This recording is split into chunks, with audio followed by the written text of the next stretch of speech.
Oi, voltamos aqui pro tutorial. A partir de hoje eu vou ficar sem webcam enquanto programa, porque o meu computador ele é meio lerdo, aí sempre que eu vou compilar, vou fazer alguma coisa, ele fica travando. Então, hoje a gente vai voltar de onde a gente parou, que era já instanciando alguns inimigos e o jogador, só que eu já quero começar com o conceito de listas, né?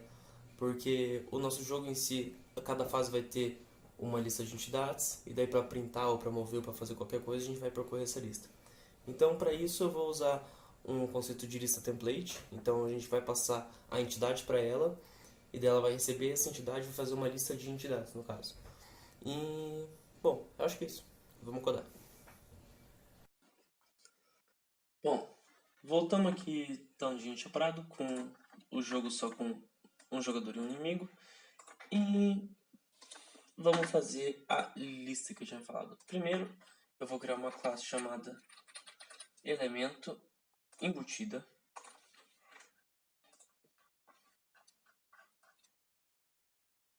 Ok, essa classe elemento ela vai ser uma classe do tipo template, certo? Então ela vai receber alguma classe que eu vou mandar como parâmetro. Vou chamar ela de template elemento. Ok. Vamos criar o private e o public. O elemento da nossa lista, eu vou fazer uma lista ordenada só, uma lista simplesmente ordenada. Então eu vou ter outro elemento ponteiro chamado próximo e vou ter um ponteiro para uma entidade que vai ser, esse aqui vai ser o nosso item do elemento, certo? Então cada elemento da lista vai apontar para uma entidade que a gente alocou e vai apontar para o próximo elemento. Uma lista simplesmente ordenada. Construtora e destrutora. Beleza. Isso aqui, aquele embutido que eu fiz antes, ele só vai criar as definições dentro do próprio cabeçalho já. Aí fica tudo mais fácil. Beleza. Então, na construtora, a gente já pode passar o P próximo dele, né? Só que eu vou fazer por padrão que o P próximo é null e o item também é null. E daí a gente seta isso em funções. No caso, a gente vai ter um void setP próximo que vai receber um outro ponteiro igual aquele ali, P próximo, e o P próximo desse aqui vai receber o da função. Pronto. Vamos ter outro set item que vai receber também um ponteiro para um elemento, no caso, template. E a mesma coisa do anterior ali. This item igual a item. Perfeito. Tá. Agora a gente setou, a gente também tem que ter gets, né? No caso, então, fazer um get pro P próximo.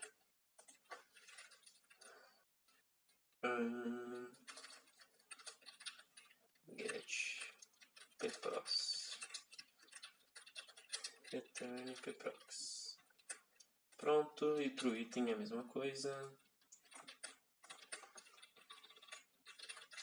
Get item.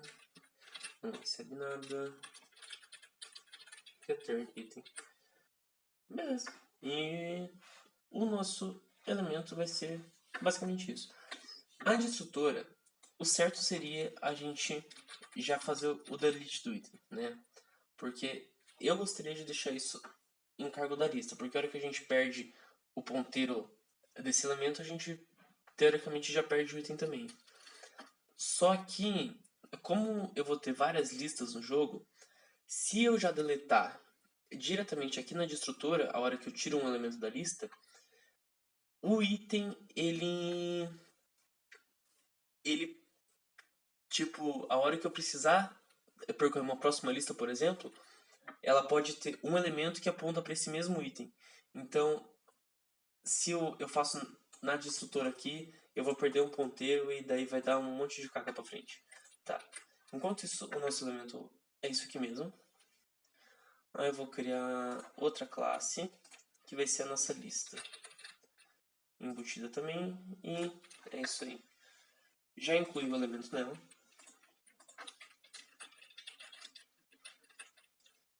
O elemento, ela também vai ser uma template, que vai receber uma class TL.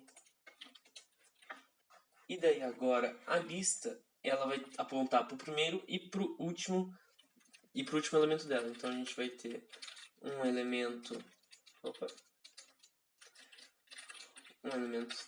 TL ponteiro que aponta para o primeiro e um que aponta para o último.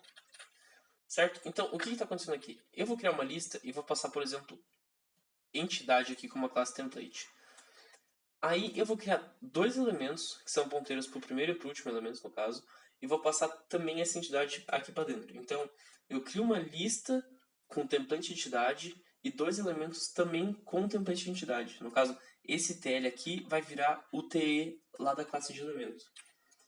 E para facilitar, eu vou criar um intLane para a gente ter controle do tamanho. Isso aqui é tudo private. Criamos os publics. Construtora. Destrutora. Beleza. Já dá a opção aqui de criar.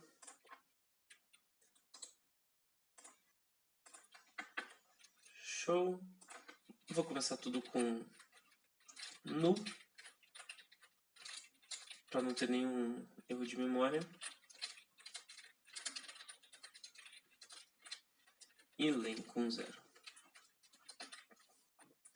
Perfeito. Agora, a lista ela é um pouco chatinha, né? Porque a gente vai ter que implementar uma lista na mão. Então, fazer as funções mais fáceis primeiro. Int getLane, return lane. Pronto. Tá. Agora eu vou fazer uma função para pegar o item de um elemento, certo? Então, vai ter que retornar um item, no caso, um ponteiro para uma entidade. Chamar de getItem. E vou fazer que eu recebo uma posição, certo? Então, eu quero pegar a posição número 5 da lista. Eu mando 5, então a gente vai ter que percorrer 5 elementos até chegar nessa posição número 5. Então, eu vou criar um elemento auxiliar aqui pra gente, um temporário, e ele vai ser o nosso P primeiro. Ele vai ajudar a gente a percorrer a lista, certo? Se a posição for 0, a gente já retorna ele. Opa. Temp. Get item. Beleza. Aí, se não for, a gente vai ter que percorrer a lista. Criamos um int aqui, um for padrão. Quanto i for menor que posição. Opa. E mais. E temp igual a temp get p próximo, certo? Então ele vai ficar pegando o próximo ponteiro, no caso, tipo, ele vai percorrer a lista até chegar na posição e daí a gente retorna o item que o tempo está no momento. Beleza. Agora vamos pensar, a gente já está pegando um item, então agora a gente tem que incluir um elemento e tirar um elemento da lista. Eu vou fazer o primeiro de incluir, que eu vou colocar como pushback. Não, só push, para facilitar. Eu vou receber uma entidade, um ponteiro de uma entidade, no caso, né? Pode ser chamado de item mesmo.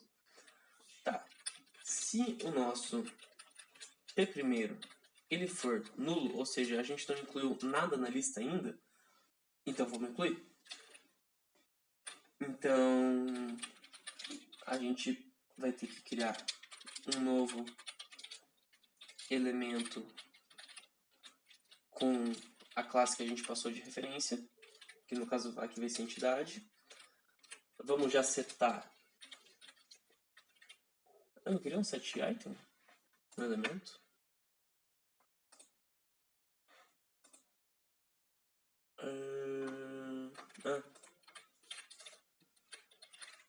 Set item. Beleza. Volto para a lista.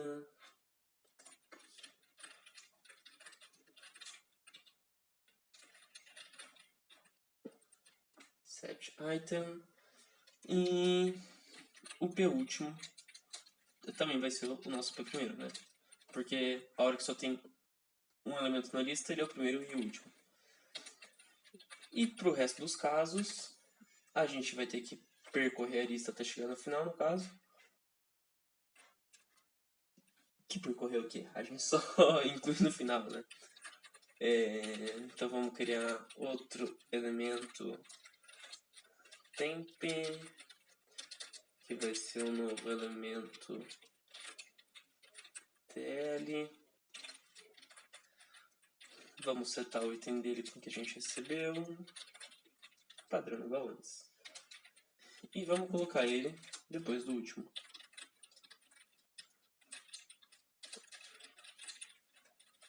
O último ele vai apontar para esse aqui e o último vai passar a ser ele. Beleza. E len mais. Acrescentamos um elemento na lista. Certo? Ok. Agora, para tirar o elemento da lista, eu acho que vai ser o mais chatinho que tem. Só que eu vou tirar não por posição. Eu vou tirar por algum item que eu vou receber. Certo? Então, porque vamos dizer assim, se a gente for tentar retirar por posição em uma lista dessa de entidades, a gente vai ter vários inimigos, plataformas, projéteis. Vão ter coisas que estão alterando o tempo todo. Então, um inimigo pode morrer, um personagem pode morrer. Então, é difícil controlar a posição. O que eu acho mais certo é a hora que, por exemplo, a gente verifica que um inimigo morreu, a gente passa essa entidade do inimigo para a lista e fala, tire essa entidade, independentemente de qual posição ela está, certo? Então, para a gente fazer isso, a gente vai ter que percorrer a lista e procurar aonde que está esse item aqui, que é a entidade que a gente passou, certo? Então, a gente vai começar com o primeiro e eu vou criar outro também para ser um auxiliar. Ele sempre vai ser um antes desse nosso tempo aqui. Então, porque quando a gente achar, esse aqui vai estar antes, e daí a gente faz esse aqui apontar para o próximo do temp e excluímos o temp. Daí fica tudo mais fácil, certo? Então, enquanto o temp get item for diferente de item, a gente vai ficar percorrendo a lista, certo? Então, o temp anterior é o temp e o temp é igual ao próximo dele, certo? Então, o temp antes ele recebe o temp e o temp ele vai ficar pegando o próximo. Então, então aqui eles vão ficar percorrendo a lista inteira, certo? Tá. Se o temp ele já cair nisso aqui e sair do while, então quer dizer que ele é igual ao P primeiro. Ou seja, o P primeiro ele já é o item e tal. Então, a gente faz que o P primeiro vai ser o temp get próximo, certo? E daí, depois de tudo, a gente vai ter que deletar o temp e diminuir o tamanho. Só que, esse aqui não é o único caso que a gente tem, né? A gente pode também ter caso ele esteja no meio da lista. Ou no último lugar. Então, a gente vai fazer primeiro que ele pode ser o último. Se ele for o último, a gente seta que o temp ant set próximo como null. Tem que colocar isso aqui explícito, porque senão, pensa comigo, a gente vai colocar que a gente vai deletar o último e não vai setar ele, certo? Então a gente vai ter que fazer isso aqui, pronto. Aí a gente tirou o último, que no caso era o temp, a gente setou o anterior dele como null, e agora o último é o temp ant, no caso, né? É o anterior dele. E agora ele fica apontando para null mesmo, que é o certo. Beleza. E agora, o else geral é caso ele esteja no meio deles. Então, aqui a gente já achou. A gente faz o set para próximo com o temp get próximo. Praticamente a gente só excluir da lista mesmo. E deleta o temp. Pronto. Eu acho que para a lista é isso. Depois só que a gente vai ter que fazer um pop mais específico para que daí a gente faz um pop and delete, porque aí a gente tira o item da lista e já deletamos ele, certo? Porque senão vai dar um erro com outras listas. Beleza, então isso aqui não influenciou nada no nosso jogo até agora, certo? Eu só acho legal a gente já deixar essa lista criada aqui, porque daí no próximo vídeo eu já crio uma fase, e daí na fase a gente vai instanciar os jogadores inimigos, não no jogo, porque o jogo ele tem várias fases, e as fases que tem os inimigos, plataformas, obstáculos e tal. O jogador, no caso, ele é global, certo? Porque ele pode ter 1, 2, 3 vidas, e quando ele passa de fase ele tem que manter o número de vidas. A não ser que você fique passando de fase em fase o ponteiro para o jogador, eu prefiro ele já instanciado no jogo, que daí eu não preciso ficar dependendo de cada fase de ter um ponteiro e tudo mais. Beleza? Então, nesse vídeo vai ser só isso mesmo. Só instanciar a lista template. Obrigado.